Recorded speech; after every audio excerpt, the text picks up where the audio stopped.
In this video, I am going to talk about the life of Arthur Miller. Arthur Miller was born in New York in 1915 to Jewish parents whose fathers had both come to America from the same village in Poland. As a child, he lived in Harlem, which was then a fairly prosperous part of New York, where his father had built up a successful business in the garment trade. However, as he tells us in his autobiography, he felt he had absorbed 2,000 years of European history, of which unbeknown to me, I had become a part, and that he had already been programmed to choose something other than pride in his origins. Applying for a library card at the age of 6 involved him in an interrogation about himself which made him conscious of belonging to a minority, whose institutions and customs seemed strange to him. Although it is written with hindsight and with the developed skills of a master dramatist, 𝒕𝒉𝒆 suggests that, even as a young boy, Miller was intensely aware of the differences between individual members of his family, and that he saw these differences as indications of types which were repeated generation after generation in the history of human relationships within the family. His childhood was full of stories in which the parts were played by his family and friends. These stories, as he tells them, had form. They expressed the character of those who took part in them, and it was their character which determined their fate. It may be that here we see the hand of the dramatist reworking his memories according to the habits of his later stage practice. On the other hand, we may observe in these childhood perceptions unconscious ways of seeing the world which were later to shape the fictional worlds of his plays. When Arthur Miller was in his early teens, the New York stock market crashed and there followed the years of the Depression which affected many businessmen, including his father. The family had to move to Brooklyn, where Miller attended the local high school. The difficulties which they faced not only brought financial hardship but also damaged his father's reputation within the family. The impatience which Miller's mother felt for her husband's inability to surmount his financial problems shaded into a certain sneering contempt for him that filtered through her voice. Arthur Miller's mother's marriage had been arranged for her by her father. She had been a distinguished student at school and was an avid reader. His father was formerly less well educated, but he had a keen interest in the theater, and Miller came to respect his judgment about what he had seen. In 𝒕𝒉𝒆, Miller describes the ambivalence of the family's feelings about his father. On the one hand, he was respected for his gentleness; on the other, he was almost despised for his lack of education and for his failure as a provider. On leaving school, Miller felt under pressure to make money. He worked for a time in a warehouse which stored parts for cars, where he learned much about the hardship of the lives of working people, and where he had his first experience of institutionalized anti-Semitism. He also made an attempt to become a singer. By this time, he had heard of Marxism and had been introduced to the concept of world revolution. Drawn to the idea of comradeship rather than competition, Miller embraced a form of rational humanism, a viewpoint based on the belief that human destiny is determined by men and women themselves, rather than by any form of deity, and that conflicts can be resolved by intelligent argument and compassion.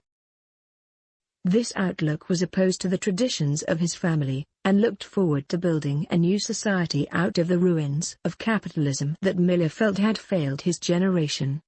To be interested in communism in the 1930s, and to look optimistically to the Soviet Union as a model, seemed to Miller later to have been a rational response to his family's experience of sudden financial failure, even if events would show that he had been misled by his naivety. In 1934, he enrolled as a student at the University of Michigan, which at the time had a reputation for liberal attitudes. There he intended to study journalism, though he later switched to English. While he was student, some of his plays won awards, including a prize given by the Theatre Guild in New York for student writers.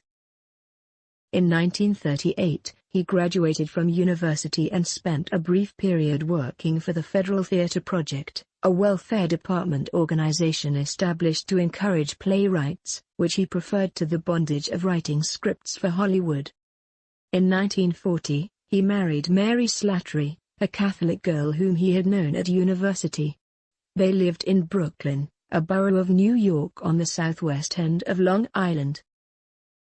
Little more than a week after their marriage, Miller went to work on the freighter because he wanted to get experience of life at sea, and also because he wanted to affirm that, although he was now married, he had not lost his freedom to explore the world. He talks of deep doubts within himself at this time and of his divided desire for settled order and a lust for experience that sent him off. He and his wife felt that they were consciously discarding the bonds of their respective religions and placing their faith in the humanist views Miller had earlier championed, whose best social exemplification, so they believed, was the Soviet Union. For a time, he wrote radio plays, but he gave them up to work for nearly 2 years in the Brooklyn Navy Yard. In 1943, he left to make a screenplay based on a collection of newspaper columns by a popular war reporter. His first Broadway play, The Man Who Had All the Luck, which he began writing in 1941, was a failure when it was performed in 1944. Afterwards, Miller wrote that he thought the play contained the seeds of much of his later work. He had simply failed to develop adequately the relationship between father and sons and the conflicts between them. This theme was much more successfully explored in All My Sons, which was produced in 1947. In this play, the conflict between son and father serves to demonstrate their duty to care for one another. The father commits suicide when he finally acknowledges his responsibility for the death of one of his sons. He also implicitly acknowledges a responsibility which transcends the family circle. The dead son stands for all the young men who have died because of the willingness of the older generation to profit from war.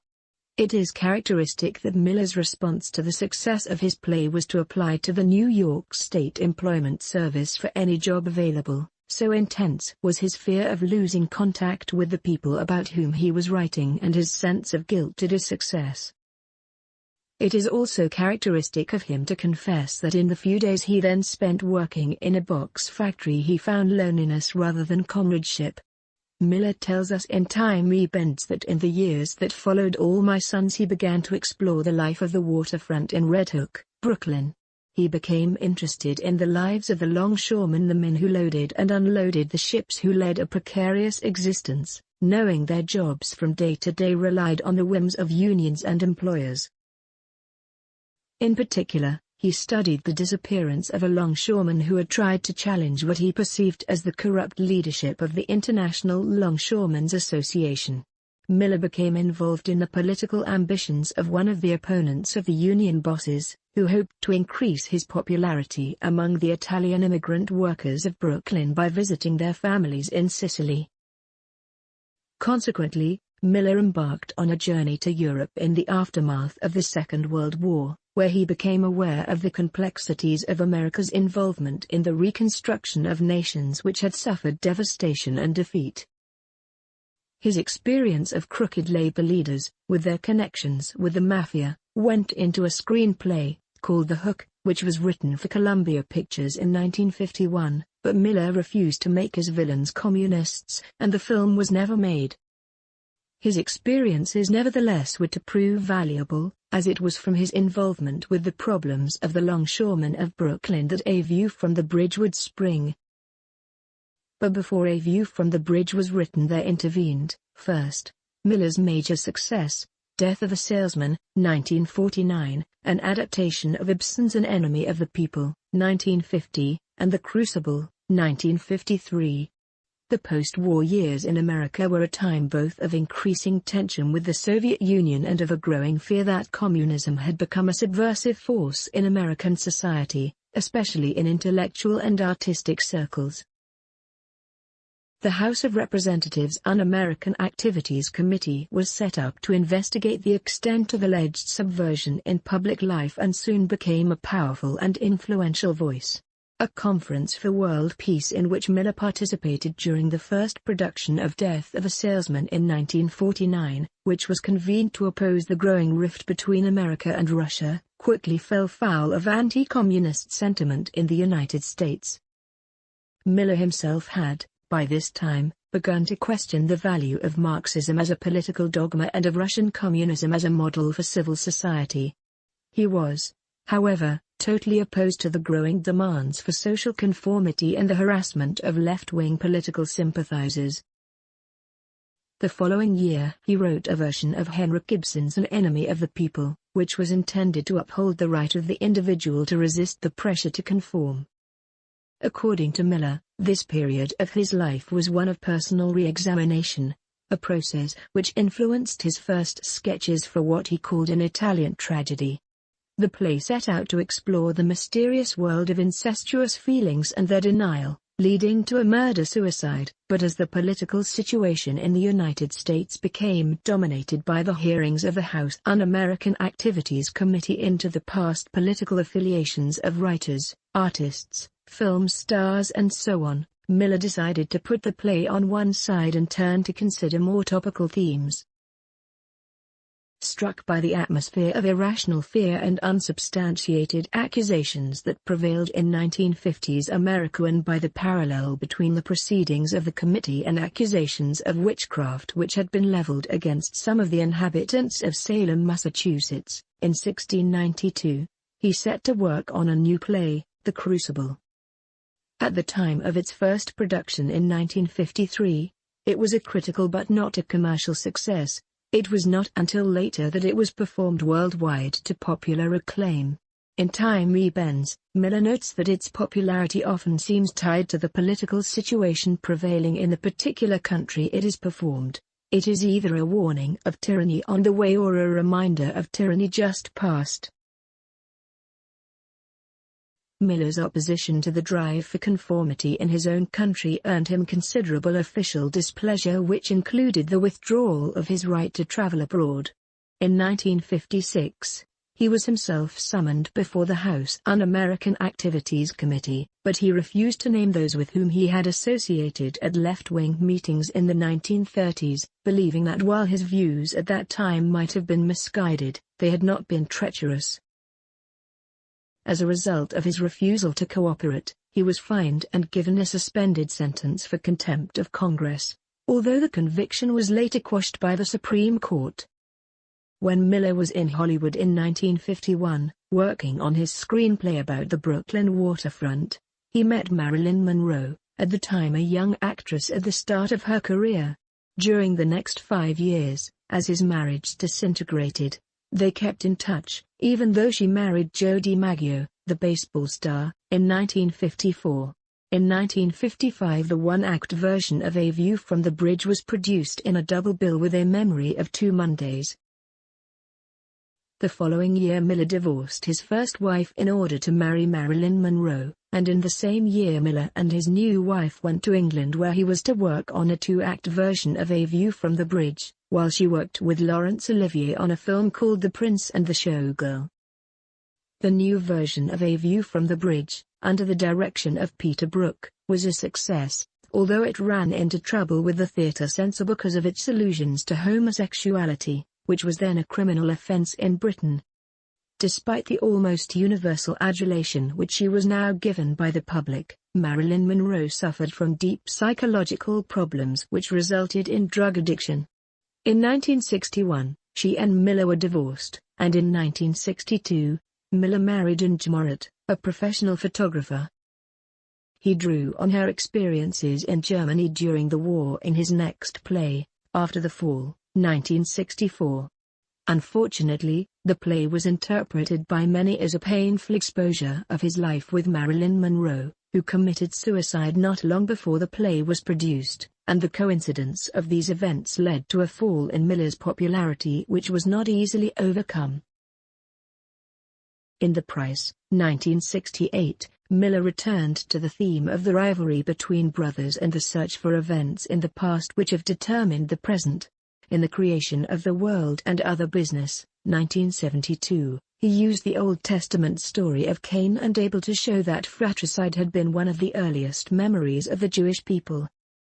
Arthur Miller has continued to write plays which have been well received, though none has achieved the success of his earlier work.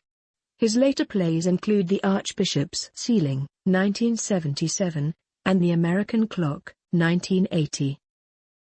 In 1965, he was elected president of International PEN, an association of writers which has done much to break down barriers between East and West and to highlight instances of the suppression of freedom of expression. In 1978, he visited China where he later directed Death of a Salesman. In 1986, he went to Russia and met Mr. Gorbachev, the new president. In 1987, he published his autobiography, 𝒂𝒉𝒆, which is both an account of his life and a political apologia. This is the end of the video. Please, do not forget to click the notification bell, like, share, comment, subscribe my channel.